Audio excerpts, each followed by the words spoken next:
കുറേ കാലങ്ങളായി കേരളം ചർച്ച ചെയ്തുകൊണ്ടേയിരിക്കുന്ന കുറേ സമരങ്ങൾ കണ്ടുകൊണ്ടിരിക്കുന്ന ഒരു വിഷയമാണ് കെ-റെയിൽ സിൽവർ ലൈൻ. എനിക്ക് തോന്നുന്നു കെ-റെയിൽ സിൽവർ ലൈൻ എന്നുള്ള ആ ഒരു ടേമിന് തന്നെ ഒരു ഫുൾ സ്റ്റോപ്പ് ആയിരിക്കുന്നു. കേരളത്തിൻ്റെ ആവശ്യം കേന്ദ്രം നിരാകരിച്ചിരിക്കുന്നു എന്നുള്ളതാണ്. കേന്ദ്രം കേരളത്തിൻ്റെ ആവശ്യം നടപ്പിലാക്കാൻ ഉദ്ദേശിക്കുന്നില്ല എന്നുള്ള തീരുമാനമെടുത്തോടുകൂടി കേരളത്തിൻ്റെ ടേം മാറ്റിയിരിക്കുകയാണ്. അതിനു മുൻപ് തന്നെ മെട്രോമാൻ എന്നറിയപ്പെടുന്ന ഇ ശ്രീധരൻ ഈ സിൽവർ ലൈൻ അല്ലെങ്കിൽ കെ-റെയിൽ പദ്ധതിക്ക് പകരമായി ഒരു ബദലായി ഒരു അതിവേഗ റെയിൽ പദ്ധതി പ്ലാൻ ചെയ്യുന്നു, അത് അവതരിപ്പിക്കുന്നു. കേന്ദ്രം അദ്ദേഹത്തിന് അനുമതി കൊടുക്കുന്നു. അദ്ദേഹം അതിൻ്റെ DPR പദ്ധതികളുമായി മുന്നോട്ട് പോകാമെന്നുള്ള രീതിയിലേക്ക് പോകുന്നു. ഇതിനിടയ്ക്കാണ് കേരള ബജറ്റ് പ്രഖ്യാപിക്കവേ കേരളത്തിൻ്റെ ഒരു അതിവേഗ റെയിൽ, റാപ്പിഡ് റെയിൽ പദ്ധതി കേരള സർക്കാരും പ്രഖ്യാപിക്കുന്നത്. അതിൻ്റെ ഏറ്റവും വലിയ കൗതുകം, കേരളം കുറച്ച് നാളുകൾക്ക് മുൻപ് കെ-റെയിലൊക്കെ നിരസിക്കപ്പെടുന്നു എന്നുള്ള സാഹചര്യം വന്ന സമയത്ത് കേരളത്തിൻ്റെ പ്രത്യേക പ്രതിനിധി വഴി കേന്ദ്രത്തിനെ സമീപിച്ച അല്ലെങ്കിൽ കേന്ദ്രത്തിന് മുൻപിൽ വെച്ച പ്രപ്പോസലാണ് ഈ ശ്രീധരൻ അവതരിപ്പിച്ചിരിക്കുന്നത് എന്നുള്ളതാണ് അതിൻ്റെ ഏറ്റവും വലിയ കൗതുകം. അതിന് ബദലായി സർക്കാർ ഈ മറുവശത്ത് മറ്റൊരു പദ്ധതിയും അവതരിപ്പിക്കുന്നു. ഇനി പ്രതിപക്ഷത്തിൻ്റെ കേസിലേക്ക് വന്നു കഴിഞ്ഞാൽ സിൽവർ ലൈനെ അതിശക്തമായി എതിർത്ത നിരവധി സമരങ്ങളൊക്കെ നടത്തിയ പ്രതിപക്ഷം അത് ശ്രീധരൻ്റെ പദ്ധതി നമുക്ക് വേണമെങ്കിൽ ആലോചിക്കാം, അല്ലെങ്കിൽ അത് കേരളത്തിന് നല്ലതാണെങ്കിൽ നല്ല പദ്ധതി ആര് കൊണ്ടുവന്നാലും ഞങ്ങൾ അത് എതിർക്കില്ല എന്നുള്ളതാണ് പ്രതിപക്ഷ നേതാവ് വി ഡി സതീശൻ്റെ ഒരു ടേക്ക് എന്ന് പറയുന്നത്. അപ്പം അത് സംസാരിക്കാമെന്നാണ് വിചാരിക്കുന്നത്. അജിം സർ, ഒരു കൗതുകമുള്ളത് കഴിഞ്ഞ കുറേ കാലങ്ങളായി സിൽവർ ലൈനിനെ എതിർക്കുന്നു, പ്രതിപക്ഷം എതിർത്തുകൊണ്ടിരിക്കുന്നു. ഇന്ന് അതിൻ്റെ ഒരു ബദൽ സംവിധാനം ശ്രീധരൻ മുന്നോട്ട് വയ്ക്കുന്ന സമയത്ത് അതിനെ പ്രതിപക്ഷം അനുകൂലിക്കാൻ തയ്യാറാവുന്നു. വാസ്തവത്തിൽ എൻ്റെ ചുരുക്കം പറഞ്ഞു കഴിഞ്ഞാൽ പ്രതിപക്ഷം അന്ന് എതിർത്തതും ഇന്ന് അനുകൂലിച്ചതും ഏകദേശം സിമിലർ ആയിട്ടുള്ളൊരു പദ്ധതിയല്ലേ? ഈ ശ്രീധരൻ ഒരു പദ്ധതി മുന്നോട്ട് പോയി എന്ന് പറയുമ്പോൾ ആരാണ് ശ്രീധരൻ എന്നൊരു ചോദ്യം ഉണ്ടല്ലോ. അദ്ദേഹം ആരാണ്? അദ്ദേഹം റെയിൽവേ മന്ത്രാലയത്തിൻ്റെ ആരിലുമാണോ? അദ്ദേഹം സംസ്ഥാന സർക്കാരിൻ്റെ ഏതെങ്കിലും ഭാഗമാണോ? അദ്ദേഹം ഒരു സ്വതന്ത്ര വ്യക്തിയാണ്. അദ്ദേഹം ഒരു BJP നേതാവാണ്. അദ്ദേഹം BJPയുടെ മുഖ്യമന്ത്രി സ്ഥാനാർത്ഥിയായിട്ട് മത്സരിച്ചിട്ടുള്ള ആളാണ്. അപ്പോൾ അദ്ദേഹം മെട്രോമാൻ എന്ന നിലയിൽ അല്ലെങ്കിൽ റെയിൽവേ സാങ്കേതിക വിദഗ്ധൻ എന്ന നിലയിൽ അദ്ദേഹത്തിന് അഭിപ്രായം പറയാം. അതല്ലാതെ ശ്രീധരൻ മുന്നോട്ട് വെച്ച പദ്ധതി എന്ന് പറഞ്ഞാൽ ആ പദ്ധതി ആരാണ്? കേന്ദ്ര സർക്കാർ വഹിക്കുന്നതാണോ? എനിക്കറിയില്ല അതിനെപ്പറ്റി. ഇപ്പോൾ നമ്മുടെ മുമ്പിലുള്ളത് രണ്ട് മൂർത്ത യാഥാർത്ഥ്യങ്ങളാണ്. ഒന്ന്, കെ-റെയിൽ ഇല്ലാണ്ടാവുന്നു, സിൽവർ ലൈൻ എന്ന പദ്ധതി ഇല്ലാതാവുന്നു. പകരം സർക്കാർ rapid rail transit system RRTS എന്ന് പറയുന്ന ഒരു പുതിയ സംവിധാനമാണ്. അത് പുതിയ സംവിധാനമല്ല, നിലവിൽ ഡൽഹി മീററ്റ് റൂട്ടിൽ അത് ഓൾറെഡി ഉള്ളതാണ്. അപ്പോൾ എന്താണ് ഈ പറയുന്ന സിൽവർ ലൈനും RRTS തമ്മിൽ വ്യത്യാസം എന്ന് വെച്ചാൽ, സിൽവർ ലൈൻ ഒരു അർദ്ധ അതിവേഗ പാതയാണ്. അതൊരു സ്റ്റാൻഡ് അലോൺ പാതയാണ്. അപ്പോൾ സ്റ്റാൻഡ് അലോൺ പാതയായിട്ട് വളരെ കുറച്ച് സ്റ്റേഷനുകൾ മാത്രമുള്ള, വളരെ കുറഞ്ഞ സമയം കൊണ്ട് കൂടുതൽ വേഗത്തിൽ കൂടുതൽ ദൂരം എത്താൻ കഴിയുന്ന ഒരു അർദ്ധ അതിവേഗ പാതയാണ്. അപ്പോൾ RRTS എന്ന് പറഞ്ഞാൽ എന്താണ്? RRTSൽ കൂടുതൽ റെയിൽവേ സ്റ്റേഷനുകളുണ്ട്, കൂടുതൽ സ്റ്റേഷനുകളുണ്ട്, 20-ലധികം സ്റ്റേഷനുകളുണ്ട്. ആ സ്റ്റേഷനുകളിൽ കുറേ കൂടി വേഗത്തിൽ, അതായത് 200 കിലോമീറ്റർ സ്പീഡിൽ പെർ അവർ സ്പീഡിൽ ഓടിയെത്താൻ കഴിയുന്ന ഒരു ട്രെയിൻ കൂടുതൽ സ്റ്റേഷനുകൾ കവർ ചെയ്യുന്നു. അപ്പോൾ ഞാൻ വ്യക്തിപരമായി എനിക്ക് നോക്കുമ്പോൾ എനിക്ക് കുറേ കൂടി കേരളത്തിന് അനുയോജ്യമായത് ഈ RRTS ആണെന്നാണ്. കാരണം അർദ്ധ അതിവേഗ പാത എന്ന് പറയുന്നത് സിൽവർ ലൈനിൽ വളരെ കുറച്ച് സ്റ്റേഷനുകളേ ഉള്ളൂ.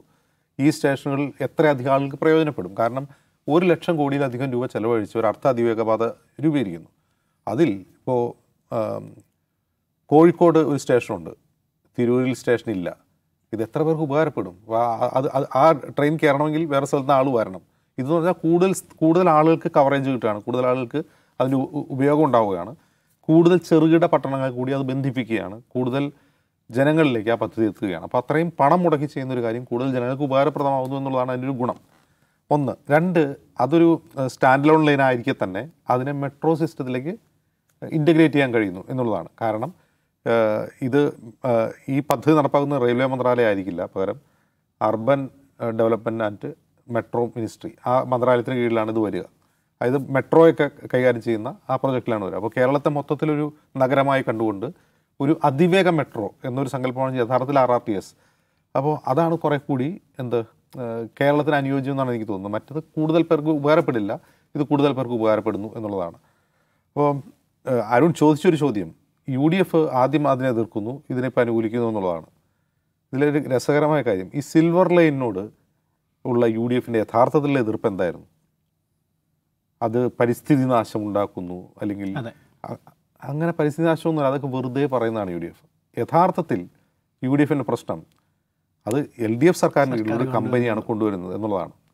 LDF സർക്കാരിൻ്റെ കീഴിലൊരു കമ്പനി ഒരു 1,00,000 കോടി രൂപയുടെ ഒരു പദ്ധതി കൊണ്ടുവരുമ്പോൾ കുറഞ്ഞത് ഒരു 5% സർക്കാരിനോ അല്ലെങ്കിൽ പാർട്ടിക്കോ കമ്മീഷൻ കിട്ടാണെന്നിരിക്കുക. അത് വലിയ ഹ്യൂജ് എമൗണ്ടാണ്. 1,00,000 കോടിയുടെ ഒരു പദ്ധതി LDF സർക്കാർ കൊണ്ടുവരികയാണ്. അതുവഴി ഉണ്ടാകാൻ സാധ്യതയുള്ള പണം, ആ പണം CPM എന്നൊരു പാർട്ടിക്ക് എത്തിക്കഴിഞ്ഞാൽ UDFന് പിന്നെ ഒരിക്കലും ഒരു ഇലക്ഷൻ ജയിക്കാൻ കഴിയില്ല. അത് വലിയ ഹ്യൂജ് എമൗണ്ടാണ്. അപ്പോൾ ആ ഹ്യൂജ് എമൗണ്ടേക്കാണ് കമ്മീഷൻ CPMനോ പാർട്ടിക്ക് കിട്ടിക്കഴിഞ്ഞാൽ ഇവരെ സംബന്ധിച്ചാണ് ഇവർക്ക് ഭരണമല്ല. ആകെയുള്ളത് കർണാടകയിലും ഹിമാചൽ പ്രദേശിലും തെലങ്കാനയിലും മാത്രമാണ്. കാര്യമായിട്ട് ഫണ്ടൊന്നും വരാനില്ല. അപ്പോൾ വലിയൊരു പ്രൊജക്റ്റ് LDF കൊണ്ടുവന്നു കഴിഞ്ഞാൽ അതുവഴി അവർക്ക് ലഭിക്കാൻ സാധ്യതയുള്ള കമ്മീഷനോ സംഭാവന എന്തായാലും അത് വെച്ചുകൊണ്ട് ഒരു ഇലക്ഷൻ 2026 ഇലക്ഷൻ അവർക്ക് ഫൈറ്റ് ചെയ്യാൻ കഴിയില്ലെന്ന് തോന്നില്ലാണ് അവരത് എതിർത്തത്. അതല്ലാതെ ആ പദ്ധതി ഉണ്ടാകുന്ന പരിസ്ഥിതി നാശമോ, ഇവിടെ വിഴിഞ്ഞം പദ്ധതി ഉമ്മൻചാണ്ടി കൊണ്ടുവന്നതാണ്. വിഴിഞ്ഞം പദ്ധതി ഉമ്മൻചാണ്ടി കൊണ്ടുവരുമ്പോൾ ഒരു പബ്ലിക് ഹിയറിംഗ് നടന്നായിരുന്നല്ലോ. അതിലെ എൻവയോൺമെൻറ്റൽ അസസ്മെൻറ്റിൻ്റെ ഭാഗമായിട്ട് പബ്ലിക് ഹിയറിംഗ് എത്രയോ അധികം ആളുകൾ, മത്സ്യത്തൊഴിലാളികൾ മുതൽ സമുദ്രശാസ്ത്രജ്ഞന്മാർ മുതൽ പരിസ്ഥിതി ആക്ടിവിസ്റ്റുകൾ മുതൽ തെളിവ് സഹിതം വിഴിഞ്ഞം പദ്ധതി മൂലം ഉണ്ടാകാൻ പോകുന്ന തീരശോഷണം, അത് മത്സ്യസമ്പത്തിൻ്റെ പ്രശ്നങ്ങൾ, മത്സ്യത്തൊഴിലാളികൾ നേരിടുന്ന പ്രശ്നം, ഇത് മുഴുവൻ മുമ്പോട്ട് വെച്ചതാണ്. എന്തെങ്കിലും നടന്നോ? വിഴിഞ്ഞം പദ്ധതിക്ക് നടന്ന സമരങ്ങൾ എന്തിൻ്റെ പേരിലായിരുന്നു? അത് കോൺഗ്രസ്സുകാർ കൊണ്ടുവന്ന പദ്ധതിയാണല്ലോ. പിണറായി വിജയൻ അത് പൂർത്തിയാക്കിയതേ ഉള്ളൂ. ഇനി അതല്ല, കേരളത്തിൽ ഏതെങ്കിലും ഒരു പദ്ധതി ഈ പരിസ്ഥിതി നാശമുണ്ടോ എന്ന് പറഞ്ഞതിൻ്റെ പേരിൽ UDF അതിനെ എതിർത്തതായിട്ട് നമുക്കറിയില്ല. സമരങ്ങളെ തുറന്നവർ പിന്മാറിയിട്ടുണ്ടോ? ഉദാഹരണത്തിന് എക്സ്പ്രസ് ഹൈവേക്ക് എതിരാണ് സമരത്തിലൊരു പ്രധാനപ്പെട്ട കാര്യം പരിസ്ഥിതി നാശമായിരുന്നു. അവരത് പിന്മാറുകയാണ് ചെയ്തത്. അപ്പോൾ പരിസ്ഥിതിയോടുള്ള അപാരമായ സ്നേഹം കൊണ്ടാണ് UDF സിൽവർ ലൈനെ എതിർക്കുന്നത് എന്നുള്ളത് ഒരു വ്യാജമായ വാദമാണ്. കാരണം UDF അധികാരത്തിൽ വന്നാൽ ഈ പറയുന്ന ഇനിയിപ്പോൾ RRTS വന്നാൽ അതിൻ്റെ പരിസ്ഥിതി നാശത്തെക്കുറിച്ച് വന്നാലും അത് UDF അവഗണിക്കുകയുള്ളൂ. പരിസ്ഥിതിയോട് അമിതമായ സ്നേഹം കൊണ്ട് ആ പദ്ധതി എതിർക്കുന്ന അർത്ഥമില്ല. അപ്പോൾ UDFൻ്റെ ഒരു ഡെവലപ്മെൻ്റൽ പൊളിറ്റിക്സ് എന്ന് പറയുന്നത് ബൃഹത് പദ്ധതികൾ തന്നെയാണ്, വലിയ പദ്ധതികൾ കൊണ്ടുവരിക. അത് UDFൻ്റെ ഒരു സിഗ്നേച്ചറാണ്. അത് ഇപ്പോൾ വിഴിഞ്ഞം തന്നെ UDF കൊണ്ടുവന്നു, അത് പിണറായി വിജയൻ പൂർത്തിയാക്കുകയാണ് ചെയ്തത്. ഇപ്പോൾ വല്ലാർപാടം പദ്ധതിയുടെ അതും പൂർത്തിയാക്കിയപ്പോഴാണ്, അത് VS ഭരിക്കുമ്പോഴാണ്. അപ്പോൾ വലിയ ഗ്രാൻഡ് പദ്ധതികൾ കൊണ്ടുവരിക എന്നുള്ള UDFൻ്റെ പരമ്പരാഗതമായ അതിൻ്റെ ഒരു ചാമ്പ്യനായിരുന്നു ഉമ്മൻചാണ്ടി. അപ്പോൾ അത് UDFൻ്റെ ഒരു രീതിയാണ്. അത് കുഞ്ഞാലിക്കുട്ടിക്ക് ഉൾപ്പെടെ വലിയ താല്പര്യമുള്ള കാര്യമാണ് വലിയ പദ്ധതികൾ കൊണ്ടുവരിക. വലിയ പദ്ധതികൾ കൊണ്ടുവന്നാൽ ജനങ്ങൾക്ക് ദൃശ്യമായ, ജനങ്ങൾക്ക് ടാഞ്ചിബിളായിട്ടുള്ള വികസനം, അല്ലാണ്ട് പെൻഷൻ കൊടുത്തു എന്നുള്ളതല്ല അവരുടെ രീതി. ഇപ്പോൾ സാധാരണക്കാർക്ക് പെൻഷൻ കൊടുത്തു, പക്ഷേ ജനങ്ങൾക്ക് കാണാൻ കഴിയുന്ന വികസനം അത് കൊണ്ടുവരിക എന്നുള്ളതാണ് UDFൻ്റെ രീതി. പിണറായി വിജയനും ഒരു പരിധിവരെ ആ ഒരു കൺസെപ്റ്റുള്ള ആളാണ്. അപ്പോൾ ഞാൻ പറഞ്ഞു വരുന്നത്, ഇനിയിപ്പോൾ ഈ RRTS അല്ല, കേന്ദ്രം പറയുകയാണ് അത് കുഴപ്പമില്ല, ഈ സിൽവർ ലൈൻ തുടങ്ങട്ടെ എന്ന് പറയുകയും അടുത്ത പ്രാവശ്യം UDF വരുന്നത് UDF സിൽവർ ലൈനായിട്ട് മുന്നോട്ട് പോകുന്നതാണ് ഞാൻ പറയുക. അതല്ലാതെ പരിസ്ഥിതി നാശമോ അല്ലെങ്കിൽ മറ്റെന്തെങ്കിലും കാര്യങ്ങൾ കൊണ്ടോ ഒരു പദ്ധതി എതിർക്കുന്നതല്ല UDFൻ്റെ പ്രശ്നം. അത് LDFിലൂടെ സാധ്യമാകരുത്. LDFിലൂടെ സാധ്യമായാൽ ഇത്രയും വലിയൊരു പദ്ധതിയിൽ കുറേ കാശ് അവരുടെ ഇടയിലേക്ക് വരും. അത്രയും കാശ് വന്നു കഴിഞ്ഞാൽ തെരഞ്ഞെടുപ്പുകൾ ജയിക്കാൻ വലിയ ബുദ്ധിമുട്ടായിരിക്കും എന്നുള്ള ഒറ്റ കാര്യം കൊണ്ടാണെന്നാണ് എനിക്ക് തോന്നുന്നത്. അതാണ് നിഷാദിന് എന്ത് തോന്നുന്നു? ഇപ്പം കഴിഞ്ഞ ദിവസം മന്ത്രി ഗോവിന്ദൻ സംസ്ഥാന സെക്രട്ടറി ശ്രീധരനെ പരിഹസിച്ചു. അതിന് കഴിഞ്ഞ ദിവസം P. രാജീവ് നടത്തിയ പത്രസമ്മേളനത്തിൽ അദ്ദേഹം ചോദിക്കുന്നുണ്ട്, ശ്രീധരൻ ആരാണ്, അല്ലെങ്കിൽ ശ്രീധരൻ്റെ കയ്യിൽ ഇതുമായി ബന്ധപ്പെട്ടുള്ള ഉത്തരവ് ഓർഡർ എന്തെങ്കിലും ഉണ്ടോ എന്ന് ചോദിക്കുന്നുണ്ട്. അപ്പം ഇതിൽ ഏത് പദ്ധതിയാണ് ശരിക്കും നമുക്ക് ആവശ്യമെന്നുള്ളതൊരു സാധനം ഉണ്ടല്ലോ. കേരളയിൽ പ്രോജക്റ്റ് വരുന്ന സമയത്ത് കേരളയിനെ കുറിച്ച് കേരളത്തിനുണ്ടായിട്ടുള്ള പ്രശ്നങ്ങളെന്താ? ഒന്ന്, ആ കേരളത്തെ പോലൊരു ഭൂമിശാസ്ത്രപരമായ സവിശേഷതകളുള്ള ഒരു ഫ്രജൈൽ ലാൻഡിൽ ഇത്ര വലിയൊരു പ്രോജക്റ്റ് നമ്മളെങ്ങനെ നടപ്പിലാക്കും? അത് കേരളത്തിനുണ്ടാക്കാമെന്ന പരിക്കെന്തായിരിക്കും? ഒരു വശത്ത് അതായിരുന്നു. രണ്ട്, ഇത് ഫിനാൻഷ്യലി ഫീസിബിൾ ആയിട്ടുള്ളൊരു സംഗതി, ഇത് വയബിൾ പ്രോജക്റ്റ് ആണെന്നൊരു ക്വസ്റ്റ്യൻ ആയിരുന്നു ഒരു വശത്തുണ്ടായിരുന്നത്. 1,00,000 കോടിയിലധികം രൂപ ചിലവാക്കി 5-10 വർഷം കൊണ്ട് നമ്മൾ ഉണ്ടാക്കിയെടുക്കുന്ന ഈ സംഗതി കൊണ്ട് നമുക്ക് എന്തുമാത്രം ഗുണമുണ്ടാകുന്നൊരു ഡിസ്കഷൻ, രണ്ടഭിപ്രായം അതിനകത്തുണ്ടായിരുന്നു. രണ്ടാമത്തത്, കേരളത്തെ ഇത് കീറി മുറിക്കും, കേരളത്തിൻ്റെ പരിസ്ഥിതിക്ക് ഇത് വലിയ വിനാശം ഉണ്ടാക്കും എന്ന് പറയുന്നൊരു സംഗതി. ഇത് രണ്ടിന്മേലാണ് വലിയ പ്രതിഷേധം ഉയർന്നു വന്നിട്ടുള്ളത്. UDFൻ്റെ പ്രതിഷേധത്തിലെ ഒരു പ്രധാനപ്പെട്ട ഘടകം, നിങ്ങൾ ഈ പറയുന്ന അത്രയും ആൾക്കാർ ഒരു ദിവസം ഈ വണ്ടി കയറുമോ? കയറിയാൽ ഇവിടെ നിന്ന് കാസർഗോഡ് വരെ പോകാൻ ഒരാൾ കൊടുക്കുന്നതിൻ്റെ ടിക്കറ്റ് തുക എത്രയാണ്? ആ ടിക്കറ്റ് തുകയ്ക്ക് ഒരാൾക്ക് ഒരു ദിവസം അയാൾക്കത് താങ്ങാൻ പറ്റുന്നതാണോ എന്ന പ്രശ്നമുണ്ട്. ഭയങ്കര തുകയാണ് വരിക. ഇതിൻ്റെ മൊത്തം പ്രൊഡക്ഷൻ കോസ്റ്റ് എടുത്ത് വെച്ച് നോക്കുകയാണെങ്കിൽ അതിനനുസരിച്ച് ടിക്കറ്റ് നിശ്ചയിക്കാൻ പോയാൽ കൊച്ചി മെട്രോയുടെ ആദ്യത്തെ അവസ്ഥ നമുക്കറിയാമല്ലോ. ഇപ്പോഴത് ഭയങ്കര നഷ്ടത്തിലാണ്, ലോസിലാണ് ഓടുന്നത്. അപ്പോൾ വയബിൾ അല്ലാത്ത പ്രോജക്റ്റാണ്, കേരളത്തിന് നാശം ഉണ്ടാക്കുന്ന പ്രോജക്റ്റാണ്. ഇതിന്മേലായിരുന്നു അതിലെ തർക്കം. ആ തർക്കത്തിന് ഒരു ഏരിയയിൽ പരിഹാരം ഉണ്ടാക്കാൻ ഇപ്പോഴത്തെ ഈ രണ്ട് പ്രോജക്റ്റിനും പറ്റും. ഒന്ന്, ശ്രീധരൻ പറയുന്നത് 70% സ്ഥലം തൂണുകളിലാണ് ഇത് വരിക. ബാക്കി ടണലുകളാണ്. കേരളത്തിൻ്റെ ഭൂമി വ്യാപകമായി ഏറ്റെടുക്കുക പ്രശ്നമില്ല. തൂണുകളുടെ പരിസരത്തുള്ള സ്ഥലങ്ങളിൽ ആളുകൾക്ക് കൃഷി ചെയ്യാൻ പാട്ടത്തിന് കൊടുക്കാൻ കഴിയുമെന്നാണ്. ഇപ്പോഴത്തെ സർക്കാർ കൊണ്ടുവരുന്ന പ്രോജക്റ്റ് എന്ന് പറഞ്ഞാൽ സ്ഥലം ഏറ്റെടുക്കും.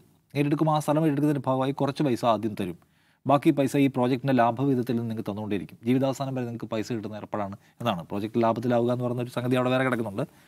അപ്പോൾ പരിസ്ഥിതി നാശം എന്ന് പറയുന്ന പ്രശ്നത്തെ അഡ്രസ്സ് ചെയ്യാൻ ഈ രണ്ടുപേരുടെയും, സർക്കാരിൻ്റെയും ശ്രീധരൻ്റെയും പദ്ധതികൾ ഒരു പരിധി വരെ അതിൽ വിജയിച്ചിട്ടുണ്ട്. പിന്നെ സർക്കാരിൻ്റെ ഈ പ്രോജക്റ്റ് എന്ന് പറയുന്നത് നീളം കൂടുതലാണ്. ശ്രീധരൻ്റെ അത്രയും 480 കിലോമീറ്റർ കണ്ടുള്ളൂ. 500 കിലോമീറ്റർ എബോ ഒരു ഗവൺമെൻറ് ഈ പ്ലാൻ. അപ്പോൾ അത് രണ്ടിൻ്റെയും ചിലവ് രണ്ടായിരിക്കും. ശ്രീധരൻ്റെതിന് കണക്കൊക്കെ പറയുന്നുണ്ട്. ഒരു കിലോമീറ്റർ ഇതുണ്ടാക്കുന്നതിന് 200 കോടി രൂപ, മൊത്തം അതിൻ്റെ 86,000 കോടി മുതൽ 1 ലക്ഷം കോടി രൂപയിലേക്കും ചിലവുണ്ടാവുക. ഒരു ദിവസം 60,000 യാത്രക്കാരിൽ കയറും, 8 ബോഗികളുണ്ടാവും. വളരെ ഡീറ്റെയിൽ ആയിട്ടുള്ള പ്രോജക്റ്റാണ്.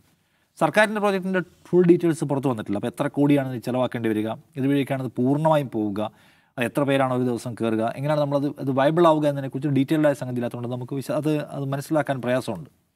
അപ്പോൾ രണ്ടിലേതായാലും ഒരു കാര്യം ഉറപ്പാണ്, നമുക്ക് കേരളത്തെ സംബന്ധിച്ച് കേരളത്തിൻ്റെ ഭാവിയിൽ അതിവേഗ റെയിൽപാത എന്ന് പറയുന്നത് ആവശ്യമുള്ളൊരു കാര്യമാണ്. നമ്മൾ നേരിടുന്ന കടുത്ത ട്രാഫിക് ബ്ലോക്ക് പോലുള്ള പ്രശ്നങ്ങളുണ്ട്. നമ്മുടെ ട്രെയിൻ സർവീസുകൾ പരിമിതമല്ല എന്നുള്ള പ്രശ്നം എത്രയോ നാളുകളായി നാം കേട്ടുകൊണ്ടിരിക്കുകയാണ്.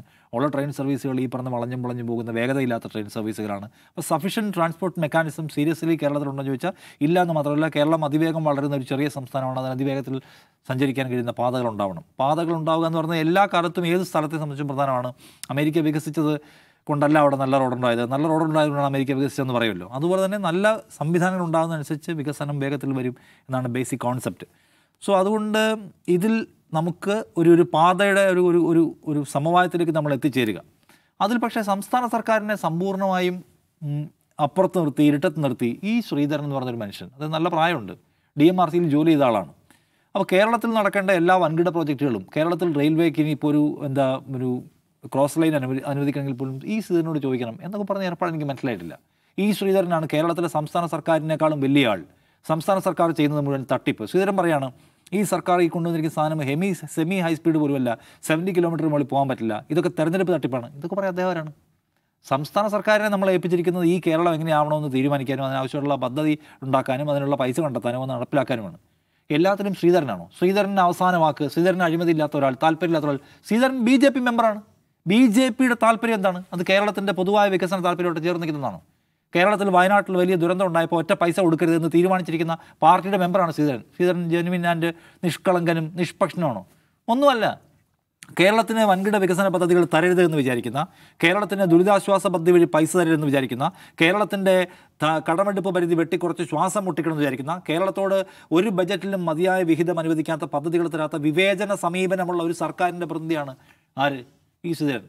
അപ്പോൾ ഈ ശ്രീധരൻ എന്ന് പറഞ്ഞ ആൾ നിഷ്പക്ഷനും എല്ലാ നീതിമാനുമായ ഒരു മനുഷ്യന് പൂർണ്ണമായി പറയാൻ പറ്റില്ല. അദ്ദേഹം ഒരു പൊളിറ്റിക്കൽ പാർട്ടി മെമ്പറാണ്. അദ്ദേഹത്തിന് ആ താല്പര്യം ഉണ്ടാവും. അതുകൊണ്ട് ശ്രീധരനാണ് തീരുമാനം. ഇപ്പം നാളെ സംഭവിക്കാൻ പോകുന്ന, നാളെ ബജറ്റാണ്, ചിലപ്പോൾ ശ്രീധരൻ്റെ പ്രപ്പോസലിന് സർക്കാർ അംഗീകാരം കൊടുക്കുകയോ പൈസ വകയിരുത്തുകയോ ഒക്കെ ചെയ്തേക്കാം. ആയിരിക്കും സംഭവിക്കാൻ പോകുക. ഇതിവിടെ ഇങ്ങനെയാണല്ലോ മോദി സർക്കാരിൻ്റെ പരിപാടി എന്ന് പറഞ്ഞത് ഇങ്ങനെയാണ്. അത് നാളെ സംഭവിച്ചേക്കാം.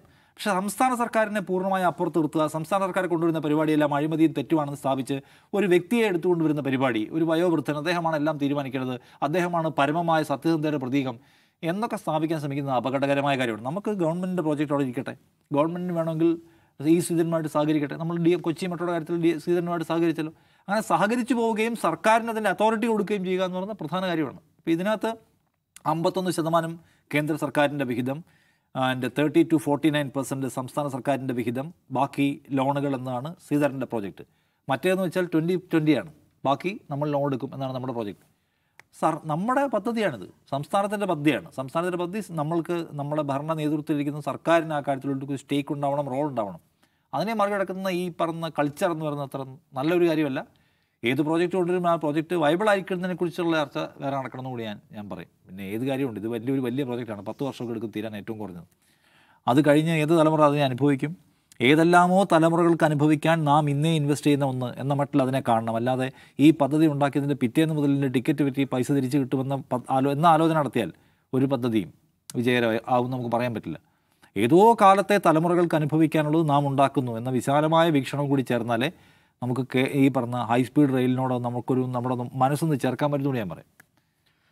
അതാണ് ഇനിയിപ്പം ഏത് പദ്ധതി സർക്കാരിൻ്റേതോ ഈ ശ്രീധരൻ്റേതോ വരാൻ പോകുന്നത് എന്നുള്ളത് നമുക്ക് കാത്തിരുന്ന് കാണാം.